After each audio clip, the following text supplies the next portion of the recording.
Hello everyone and welcome to my session for the summit and welcome to my art desk.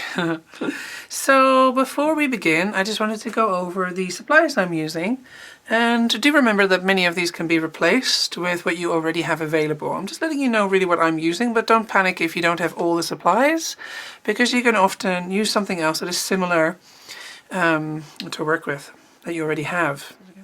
So first of all, what you're going to need is a photo of yourself or a photo of someone who can represent you. If you struggle working on your own face, then you could just simply take a photo out of a magazine or do a Google search online and see if there's a face somewhere that you like and don't feel challenged by to work on, and just find a face that could potentially represent you one way or another, either in essence or in likeness, however way you want to choose a face that then represents you. And then the other supplies I'll be using are several collage items of all kinds. So I like working with things like older book pages, music scores. These are decoupage papers, thin, sort of translucent, transparent papers, as well as things like die cuts. These are really fun, really fun to work with, and other things like this. These are origami papers. You also have scrapbooking paper. Also, that sort of collage. Those sort of collage materials can really work well for this activity. I'm going to be working in a kind of pink, red-ish color scheme.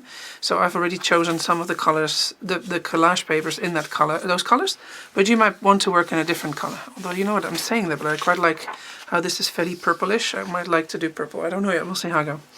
And then for the painting process, I will be using some watercolors. It doesn't matter which brand. Some color pencils, also doesn't matter which brand, and some crayons. Now crayons are basically watercolor on a stick, so you don't really need to have these to be able to do this activity, but I just like using them. They're my favorite types of supplies. And then I'll also be using some Posca pens. These are paint markers, acrylic paint markers with which you can draw and write. And then you'll also need some kind of gel medium to glue your collage pieces down and your face down, as well as clear gesso. Clear gesso is kind of optional, but it is very handy to have for this kind of activity, because clear gesso basically creates a new surface for you that is equal in all places. If you paint over the different collaged pieces, for instance, if you take this piece of paper, which is a printer paper, versus the die cuts, this is a shiny glossy paper, so basically the material is different. When you paint over it, each of your different types of collage materials will react differently to the paint you're using. If you don't like that, you can work that way. It's okay. You could even maybe do a layer of kind of gel medium to make it more of an equal surface.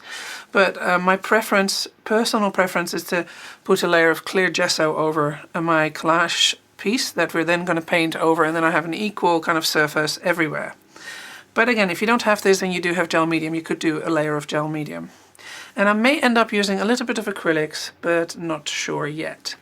So the purpose of this activity is that we're going to be doing a self-empathy portrait. And so I like to use before talking about the activity, let me also say, so I'm working on watercolor paper, hot pressed and 140 pounds in thickness, or 300 GSM.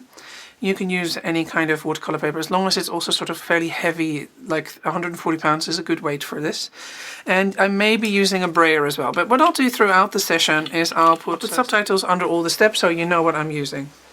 Okay, so for this activity, in general, I like using the creative process to help me with my emotional challenges and struggles, if and when needed. Now, art making in and of itself is already very therapeutic and can be very helpful for people. But I like to take it sometimes a step further and do an intentional healing or intentional processing activity as part of my art creative process. So today we're going to be creating a self-empathy portrait. So I want to demonstrate to you how you could create a self-empathy, self-compassionate piece of artwork in response to something you might be struggling with. So the idea is that the first thing we're going to do in a moment is we're going to be writing down anything we might be struggling with, and we're going to write down what we're feeling and why we're sad, or why we're challenged by a certain situation. And then we're going to collage over these feelings. We're going to honor those feelings as well. And then we're going to collage over these feelings with our portrait, and then we're going to adorn our portrait with words, with loving words that we might need to hear. And we're going to sort of channel our higher self or spirit or God or whoever you want to refer to, that will give you loving and positive and compassionate messages in response to what you are struggling with right now. Or maybe if you don't struggle with anything right now, you could think of an event in the past that you might want to work through, for instance. And also, you don't have to take part in this particular activity in that way either. If you just want to do a portrait in this way, that's also fine. So, and then we're going to adorn the face, we're going to paint the face, we're going to put beautiful maybe butterflies around her or any other imagery. We can doodle around them and write quotes and lovely messages or affirmations and things like that to help you, yourself, work through this process. Okay, so that's the kind of aim of this session today. As this session is for a summit, we do not have all the time to do this in real time, so the process will be time-lapsed, but make a 3 to 4 hour time slots available for yourself to do this session in. Okay, I hope you enjoyed this session today. Thank you for being here with me. And if you love what I do, please come and visit me on www.willowing.org or connect with me on Instagram and Facebook. I love hanging out on social media and I like to update my stories and those kinds of things a lot. So I hope to see you there too. And do please tag me in the Facebook. I always look forward to seeing what people create in response to my sessions. Thank you so much for having me and enjoy. Much love. Bye.